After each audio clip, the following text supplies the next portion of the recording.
ಬೆಂಗಳೂರಲ್ಲಿ assistant bank ಮ್ಯಾನೇಜರೇ ಕಳ್ಳನಾಗಿದ್ದಾನೆ. ಬ್ಯಾಂಕ್ನಲ್ಲಿ ಅಡವಿಟ್ಟಿದ್ದಂತಹ ಚಿನ್ನಾಭರಣವನ್ನ ಕಳ್ಳತನ ಮಾಡಿದ್ದಾನೆ. ಗಿರಿನಗರದ ಇಂಡಿಯನ್ ಬ್ಯಾಂಕ್ ಶಾಖೆಯಲ್ಲಿ ಈ ಘಟನೆ ನಡೆದಿರುವುದು. ಬೆಂಗಳೂರಲ್ಲಿ ಅಸಿಸ್ಟೆಂಟ್ ಬ್ಯಾಂಕ್ ಮ್ಯಾನೇಜರ್ ಆಗಿ ಈತ ಕಾರ್ಯನಿರ್ವಹಿಸ್ತಾ ಇದ್ದ. ಆದರೆ ಈತನೇ ಬ್ಯಾಂಕ್ನಲ್ಲಿ ಅಡವಿಟ್ಟಿದ್ದಂತಹ ಚಿನ್ನಾಭರಣವನ್ನ ಕಳ್ಳತನ ಮಾಡಿದ್ದಾನೆ. ಗಿರಿನಗರದ ಇಂಡಿಯನ್ ಬ್ಯಾಂಕ್ ಶಾಖೆಯಲ್ಲಿ ಈ ಘಟನೆ ನಡೆದಿರುವುದು. ಆನ್ಲೈನ್ ಬೆಟ್ಟಿಂಗ್ ಆಡ್ತಾ ಇದ್ದಂತಹ ಅಸಿಸ್ಟೆಂಟ್ ಮ್ಯಾನೇಜರ್ ಜೂಜಾಟಕ್ಕೆ 4 ಕೋಟಿ ಮೌಲ್ಯದ ಚಿನ್ನಾಭರಣವನ್ನ ಕದ್ದಿದ್ದಾನೆ ಕಿರಣ್. 2 ಕೆಜಿ 783 ಗ್ರಾಂ ಚಿನ್ನಾಭರಣವನ್ನ ಕದ್ದು ಎಲ್ಲವನ್ನ ಈಗ ಜೂಜ್ನಲ್ಲಿ ಹಾಕಿದ್ದಾನೆ. ಅಸಿಸ್ಟೆಂಟ್ ಮ್ಯಾನೇಜರ್ ಈ ಬೇಲಿಯೇ ಎದ್ದು ಹೊಲ ಮೇಯ್ತು ಅನ್ನುವಂಗೆ ಆ ಬ್ಯಾಂಕ್ನಲ್ಲಿ ಅಸಿಸ್ಟೆಂಟ್ ಮ್ಯಾನೇಜರ್ ಆಗಿದ್ದಂತಹ ಕಿರಣ್ ತಾನು ಜೂಜಾಟದಲ್ಲಿ ಮಗ್ನನಾಗಿದ್ದ. ಆ ಜೂಜಾಟಕ್ಕೆ ಬೇಕಾದಂತಹ ಹಣವನ್ನ ಈ ಬ್ಯಾಂಕ್ನಲ್ಲಿ ಅಡ ಇಟ್ಟಿರ್ತಾರಲ್ಲ, ಆ ಬ್ಯಾಂಕ್ನಲ್ಲಿ ಅಡ ಇಟ್ಟಿರತಕ್ಕಂತಹ ಚಿನ್ನವನ್ನ ಆ ಜೂಜ್ಗೆ ಹಾಕಿ ಎಲ್ಲವನ್ನ ಮಜಾ ಉಡಾಯಿಸಿದಾನೆ. ಜೂಜಾಟಕ್ಕೆ 4 ಕೋಟಿ ವೆಚ್ಚದ ಚಿನ್ನಾಭರಣವನ್ನ ಹಾಕಿದ್ದಾನೆ. ಕಿರಣ್ ಬಂಧಿಸಿ 700 ಗ್ರಾಂ ಚಿನ್ನಾಭರಣವನ್ನ ಈಗ ಪೊಲೀಸರು ಸೀಸ್ ಮಾಡಿದ್ದಾರೆ.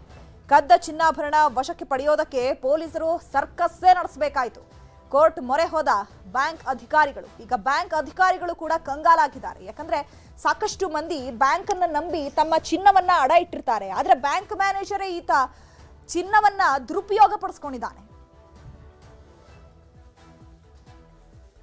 ಡೆಪ್ಟಿ ಮ್ಯಾನೇಜರ್ ಅವರು ಹಿರಿಯ ಅಧಿಕಾರಿಗಳ ಗಮನಕ್ಕೆ ತರಲಾರದೆ ಆ ಲಾಕರ್ನಲ್ಲಿ ಇಟ್ಟ ಗ್ರಾಹಕರ ಬಂಗಾರನ ಸರಿಸುಮಾರು 2 ಕೆಜಿ 787 ಗ್ರಾಮ್ ಅಷ್ಟು ಬಂಗಾರನ ತೊಗೊಂಡೋಗಿ ಮುತ್ತೂಟು ಮತ್ತು ಮಣಪುರಂ ಫೈನಾನ್ಸಸ್ ಅಲ್ಲಿ ಅಡ ಇಟ್ಟಿರ್ತಾನೆ. ಅಡ ಇಟ್ಟು ದುಡ್ಡನ್ನು ಪಡೆದು ಒಂದು ಆನ್ಲೈನ್ ಬೆಟ್ಟಿಂಗ್ನಲ್ಲಿ ಖರ್ಚು ಮಾಡಿರೋ ಬಗ್ಗೆ ನಮಗೆ ತನಿಖೆಯಲ್ಲಿ ಮೇಲ್ನೋಟಕ್ಕೆ ಕಂಡು ಬಂದಿದೆ. ಆರೋಪಿತನ ದಸ್ತಗಿರಿ ಮಾಡಿ ರಿಕವರಿ ಮಾಡ್ತಾ ಇದ್ದೀವಿ. ಇವರೆಗೂ ಸರಿಸುಮಾರು 800 ಗ್ರಾಮ್ ಅಷ್ಟು ರಿಕವರಿ ಆಗಿದೆ. ರಿಕವರಿ ಮಾಡೋಕ್ಕೆ ಹೋದಾಗ ಸ್ವಲ್ಪ ಅಪೇಕ್ಷೆ ಪಟ್ಟಂತಹ ಒಂದು ಸಹಕಾರ ಅಥವಾ ಕೋಆಪರೇಷನ್ನು ಈ ಫೈನಾನ್ಸರ್ಸಿಂದ ಸಿಕ್ಕಿಲ್ಲ. ಅದನ್ನು ಸಂಬಂಧಪಟ್ಟ ನ್ಯಾಯಾಲಯಗಳ ಮುಂದೆ ಅರ್ಜಿ ಸಲ್ಲಿಸುವುದರ ಮುಖಾಂತರ ಸೂಕ್ತ ಕ್ರಮವನ್ನು ನಾವು ತಗೋತೀವಿ. ಈ ಬಗ್ಗೆ ಮತ್ತಷ್ಟು ಮಾಹಿತಿಯನ್ನು ಕೊಡ್ತಾರೆ ನಮ್ಮ ಪ್ರತಿನಿಧಿ ಮಾದೇಶ್. ನೇರ ಸಂಪರ್ಕದಲ್ಲಿ ಜಾಯ್ನ್ ಆಗಿದ್ದಾರೆ. ಮಾದೇಶ್, ಬೇಲಿಯೇ ಎದ್ದು ಹೊಲ ಮೇಯ್ತು ಅನ್ನುವಂತಾಗಿದೆ ಈಗ ಬ್ಯಾಂಕ್ನಲ್ಲಿ ಬ್ಯಾಂಕ್ ಮ್ಯಾನೇಜರ್ನ ಸ್ಥಿತಿ. ಯಾಕಂದ್ರೆ ಅಸಿಸ್ಟೆಂಟ್ ಮ್ಯಾನೇಜರೇ ಈಗ ಅಡಬಿಟ್ಟಿದ್ದಂತಹ ಚಿನ್ನವನ್ನ ತಗೊಂಡು ಹೋಗಿ ಜೂಜ್ನಲ್ಲಿ ಹಾಕ್ತಾನೆ ಅಂತ ಹೇಳಿದ್ರೆ ಸಾರ್ವಜನಿಕರು ಯಾರನ್ನ ನಂಬಿ ಬ್ಯಾಂಕ್ನಲ್ಲಿ ಈಗ ಚಿನ್ನವನ್ನ ಇಡಬೇಕು? ಜೊತೆಗೀಗ ವಿಚಾರಣೆ ಮಾಡ್ತಾ ಇದ್ದಾರಲ್ಲ ಕಿರಣ್ಣನ್ನ, ಈತ ತಗೊಂಡಿರುವಂತಹ ಎಲ್ಲ ಚಿನ್ನವನ್ನ ಜೂಜ್ಗೆ ಹಾಕ್ಬಿಟ್ಟಿದಾನಂತ.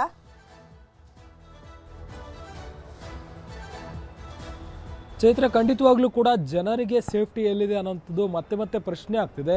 ಮನೆಯಲ್ಲಿಟ್ಟರೆ ಕಳ್ಳರು ಬಂದು ಅಥವಾ ಮನೆ ಕೆಲಸದವ್ರು ಕಳ್ತನ ಮಾಡುವಂಥ ಪ್ರಕರಣಗಳು ವರದಿ ಆಗ್ತಿದೆ. ಮತ್ತೊಂದು ಕಡೆ ಮನೇಲಿ ಸೇಫ್ ಇಲ್ಲ ಅಂತ ಹೇಳ್ಬಿಟ್ಟು ಬ್ಯಾಂಕಲ್ಲಿ ಸೇಫ್ ಅಂತೇಳಿ ಬ್ಯಾಂಕ್ನಲ್ಲಿ ಹೋಗಿಟ್ರೆ ಬ್ಯಾಂಕ್ನಲ್ಲಿರುವಂತಹ ಮ್ಯಾನೇಜರ್ಗಳೇ, ಅಸಿಸ್ಟೆಂಟ್ ಮ್ಯಾನೇಜರ್ಗಳು ಮತ್ತು ಅಲ್ಲಿರುವಂಥ ಸಿಬ್ಬಂದಿಯೇ ಈ ರೀತಿಯಾದಂತಹ ಕೃತ್ಯಗಳನ್ನು ಎಸಗ್ತಿದ್ದಾರೆ ಅಂತಂದರೆ ನಿಜಕ್ಕೂ ಕೂಡ ಜನರಿಗೆ ಸೇಫ್ಟಿ ಇಲ್ಲಿದೆ. ಜನ ಯಾರನ್ನು ನಂಬಬೇಕು, ಯಾರನ್ನು ಬಿಡಬೇಕು ಅನ್ನೋಂಥದ್ದು ಗೊತ್ತಾಗ್ತಿಲ್ಲ. ಆ ಗಿರಿನಗರ ಪೊಲೀಸ್ ಠಾಣಾ ವ್ಯಾಪ್ತಿಯಲ್ಲಿ ಬರುವಂಥ ಇಂಡಿಯನ್ ಬ್ಯಾಂಕ್ನಲ್ಲಿ ಕಿರಣ್ ಕುಮಾರ್ ಎಂಬ ಅಸಿಸ್ಟೆಂಟ್ ಮ್ಯಾನೇಜರ್ ಈ ಒಂದು ಕೆಲಸವನ್ನು ಮಾಡಿದ್ದಾನೆ. ಆತ ಆನ್ಲೈನ್ ಜೂಜಿಗೆ ತಲೆ ಕೆಡಿಸ್ಕೊಂಡಿರ್ತಾನೆ.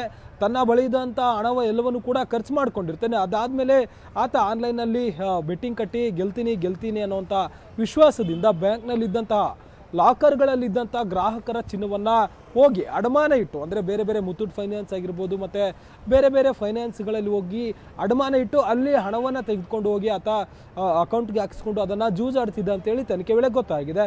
ಈ ಒಂದು ವಿಚಾರ ಅಂದರೆ ಗ್ರಾಹಕರು ಯಾವಾಗ ತಮ್ಮ ಲಾಕರನ್ನು ಪರಿಶೀಲನೆ ಮಾಡ್ತಾರೆ, 5ನೇ ತಾರೀಕು ಇದೇ ತಿಂಗಳ 5ನೇ ತಾರೀಕು ಹೋಗಿ ಅವರು ತಮ್ಮ ಲಾಕರ್ನಲ್ಲಿ ಚಿನ್ನ ಹೇಗಿದೆ ಮತ್ತು ಅದನ್ನು ಪರಿಶೀಲನೆ ಮಾಡೋದಕ್ಕಂತ ಹೋಗ್ತಾರೆ. ಆದರೆ ಲಾಕರ್ ಖಾಲಿ ಇರುತ್ತೆ. ಅದರಲ್ಲಿರುವಂಥ ಒಂದಷ್ಟು ಪ್ಯಾಕೆಟ್ಗಳಲ್ಲಿ ಚಿನ್ನವೇ ಇರೋದಿಲ್ಲ. ಸುಮಾರು 2 ಕೆಜಿ 700 ಗ್ರಾಮ್ನಷ್ಟು ಚಿನ್ನಾಭರಣ ಮಾಯ ಆಗಿರುತ್ತೆ. ಕೂಡಲೇ ಹೋಗಿ ಅವರ ಮ್ಯಾನೇಜರ್ಗೆ, ಬ್ಯಾಂಕ್ ಮ್ಯಾನೇಜರ್ಗೆ ಕೇಳ್ತಾರೆ. ಬ್ಯಾಂಕ್ ಮ್ಯಾನೇಜರ್ ಚೆಕ್ ಮಾಡಿದಂಥ ಸಂದರ್ಭದಲ್ಲಿ ಇರೋದಿಲ್ಲ. ಅದನ್ನು ಅವರ ಚೀಫ್ ಮ್ಯಾನೇಜರ್ಗೆ ಹೋಗಿ ಹೇಳಿದಂಥ ಸಂದರ್ಭದಲ್ಲಿ ಆಂತರಿಕವಾಗಿ ತನಿಖೆ ಮಾಡುವಂಥ ಕೆಲಸವನ್ನು ಮಾಡಲಾಗುತ್ತೆ. ಅಂದರೆ ಬ್ಯಾಂಕ್ನವರೇ ಆಂತರಿಕವಾಗಿ ಆ ಒಂದು ಪರಿಶೀಲನೆ ಮಾಡ್ತಾರೆ. ಆ ಒಂದು ಸಂದರ್ಭದಲ್ಲಿ ಅದೇ ಬ್ಯಾಂಕ್ನಲ್ಲಿ, ಅಂದರೆ ಗಿರಿನಗರ ಬ್ರಾಂಚ್ನ ಬ್ಯಾಂಕ್ನಲ್ಲಿ ಕೆಲಸ ಮಾಡ್ತಿದ್ದಂಥ ಅಸಿಸ್ಟೆಂಟ್ ಮ್ಯಾನೇಜರ್ ಕಿರಣ್ ಏನಿದ್ದಾನೆ ಈತನೇ ಆ ಒಂದು ಕೃತ್ಯಗಳನ್ನು ಮಾಡಿದ್ದಾಗಿ ಒಪ್ಕೊಳ್ತಾನೆ. ತಾನು ಎಲ್ಲೆಲ್ಲಿ ಅಡಮಾನ ಇಟ್ಟಿದ್ದಾನಲ್ಲ ಅವೆಲ್ಲವನ್ನು ಕೂಡ ರಸೀದಿ ಅಂದರೆ ರಿಸಿಪ್ಟ್ಗಳನ್ನು ಕೂಡ ತಮ್ಮ ಹಿರಿಯ ಅಧಿಕಾರಿಗಳಿಗೆ ತಂದು ನಾನು ಈ ರೀತಿಯಾಗಿ ಆನ್ಲೈನ್ ಗೇಮಿಂಗ್ ಆಡ್ತಿದ್ದೆ, ಅದಕ್ಕೆ ನಾನು ದಾಸರಾಗಿದ್ದೆ, ಹಣ ಇರಲಿಲ್ಲ ನನ್ನ ಹತ್ರ, ಹೀಗಾಗಿ ಈ ರೀತಿ ನಾನು ಅಡಮಾನ ಇಟ್ಬಿಟ್ಟು ಗೇಮ್ ಆಡಿದ್ದೇನೆ ಅಂತೇಳಿ ತನ್ನ ತಪ್ಪನ್ನು ಕೂಡ ತಮ್ಮ ಹಿರಿಯ ಅಧಿಕಾರಿಯ ಮುಂದೆ ಆರೋಪಿ ಕಿರಣ್ ಕುಮಾರ್ ಒಪ್ಕೊಂಡಿರ್ತಾನೆ. ಕೂಡಲೇ ಗಿರಿನಗರ ಪೊಲೀಸ್ ಠಾಣೆಗೆ ದೂರು ನೀಡುವಂಥ ಕೆಲಸವನ್ನ ಚೀಫ್ ಮ್ಯಾನೇಜರ್ ಮಾಡಿರ್ತಾರೆ. ದೂರಿನ ಅನ್ವಯ ಆರೋಪಿಯನ್ನ ಅರೆಸ್ಟ್ ಮಾಡಿ ಈಗ ತನಿಖೆ ಮಾಡುವಂಥ ಕೆಲಸವನ್ನ ಗಿರಿನಗರ ಪೊಲೀಸರು ಮಾಡ್ತಿದ್ದಾರೆ. ಆದರೆ ಇಲ್ಲಿ ಅಡಮಾನ ಇಟ್ಟಿದ್ದಂತಹ ಚಿನ್ನಾಭರಣಗಳನ್ನು ಇನ್ನು ಕೊಡ್ತಿಲ್ಲ. ಯಾಕಂದರೆ ಅಡಮಾನ ಇಟ್ಟು ನಾವು ದುಡ್ಡು ಕೊಟ್ಟಿದ್ದೀವಿ, ಆ ರೆಸಿಪ್ಟ್ಗಳು ಕೂಡ ನಿಮ್ಮ ಹತ್ರ ಇದ್ದಾವೆ, ಆ ದುಡ್ಡು ನಮಗೆ ವಾಪಸ್ ಕೊಟ್ಟರೆ ಮಾತ್ರ ನಾವು ಈ ಒಂದು ಚಿನ್ನಾಭರಣಗಳನ್ನು ವಾಪಸ್ ಕೊಡ್ತೇವೆ ಅಂತೇಳಿ ಅಡಮಾನ ಇಟ್ಕೊಂಡಿರುವಂಥ ಫೈನಾನ್ಸ್ ಕಂಪನಿಗಳು ಹೇಳ್ತಿದ್ದಾವೆ.